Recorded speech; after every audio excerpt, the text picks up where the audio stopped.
शेतकऱ्यांसाठी आनंदाची बातमी. जून ते ऑक्टोबर 2025 मधील नुकसान भरपाई आली. फक्त या जिल्ह्यातील शेतकऱ्यांना मिळणार लाभ. शेतकऱ्यांसाठी मोठी दिलासादायक बातमी समोर आली आहे. जून ते ऑक्टोबर 2025 दरम्यान नाशिक विभागातील नाशिक, अहिल्यानगर आणि जळगाव जिल्ह्यात पाऊस व वादळी वाऱ्यामुळे झालेल्या पीक नुकसानीसाठी आता नुकसान भरपाई देण्यात आली आहे. संबंधित जिल्ह्यांसाठी तब्बल 86 कोटी 65,29,000 रुपयांचा निधी मंजूर करण्यात आला आहे.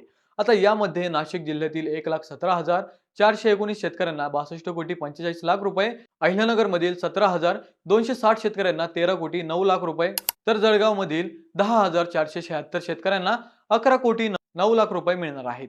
आता एकूण 1,45,155 बाधित शेतकऱ्यांना 66,566 हेक्टर क्षेत्रासाठी मदत दिली जाणार आहे.